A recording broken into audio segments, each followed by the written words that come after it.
Most of you know me from the van or the workshop chaos, but this car is what taught me everything.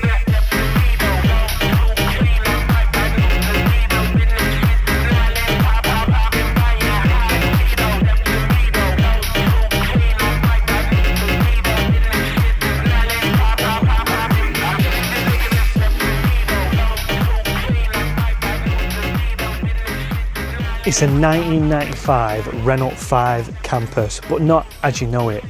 The heart of this is a 172 Clio F4R running nearly 200 brake.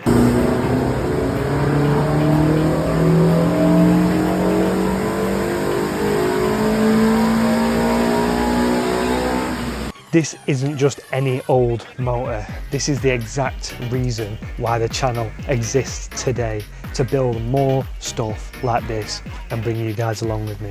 In this video, I'm going to show you why this Renault 5 is my dream hatchback. Oh. Back in the early days of the channel, I'm talking very early, this car was the star of the show.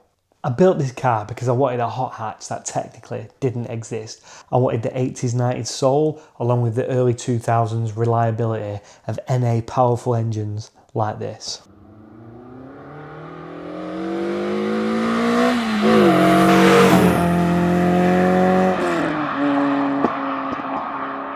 When the F4R comes on cam in a car as light as this, it's pure magic. The NA note is screaming. You can hear and feel everything through the car because the firewall is so thin. It started off life as a humble Campus until I got hold of it. I swapped on Mark 1 S3 because I was chasing power in that, and ultimately it was too heavy. Everything that I've done to this car has taught me a lesson, and that is why where I am today. I'm a joiner from Manchester with no mechanical background other than picking up the tools and actually doing some reading. So let's talk specs. We took the 2 litre 16 valve out of the 172. Trust me, it looks a squeeze and it wasn't easy getting it in here. Custom engine mounts, custom alternator mounts, custom exhaust manifold. Hoses had to be chopped and changed because obviously this bay is tighter. Crash bar had to be cut out to fit the high flow rad. The Tesla inlet manifold has probably got 20 mil between the top structural bar and the manifold itself. It's also running 197 cans and a Quaife LSD. For years people were telling me to get an LSD and I thought it was all rubbish until I got the Quaife in this, and wow, you can certainly feel the difference.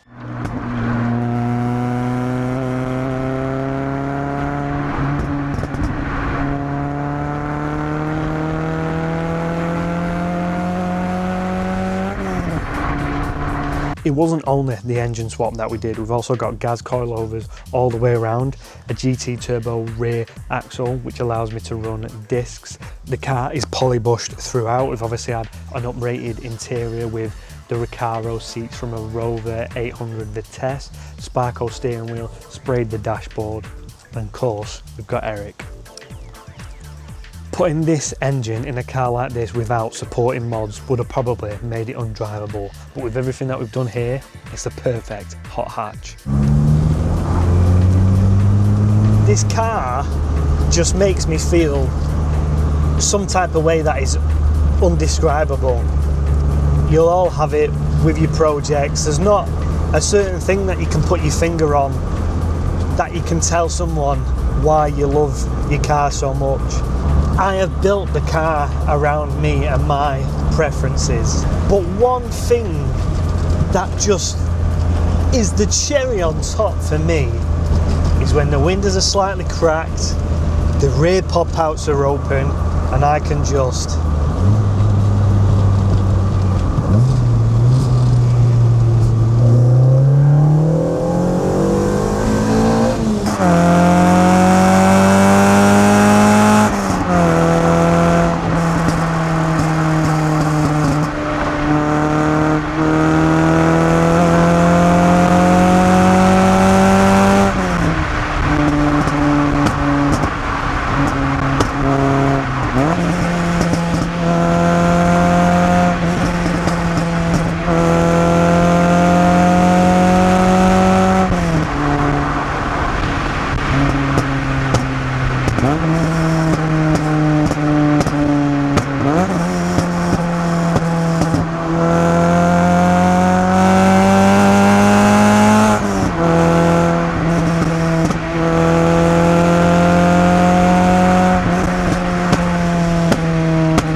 And so my point is proven.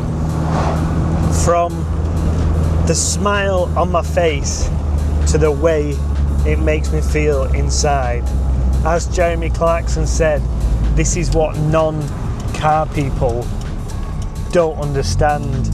All they see is a big chunk of metal, X amount of wiring, 4 wheels and a steering wheel. But me and Ramon, we've got a special bond. We've been through thick and thin. This is our second engine. I've had major issues over the past getting it perfect and the way I want it. Trials and tribulations, but this is what we've got to show for it. And it isn't the cleanest build out there, nor is it the fastest 5 out there, or the prettiest, or the loudest. But it's mine. It makes me happy, and I have built it how I dreamed of building it when I first got it. Thanks to the support of you, my partners, the van is going to be that next stage. I've got the crossover between street toy and comfortable-ish driving. The van will be the track weapon. So after the van, we need to build a cruiser, and I'm thinking a Renault 7. Let me know down in the comments what you think I should build as a nice cruiser. But for now, I'm just going to enjoy my drive home.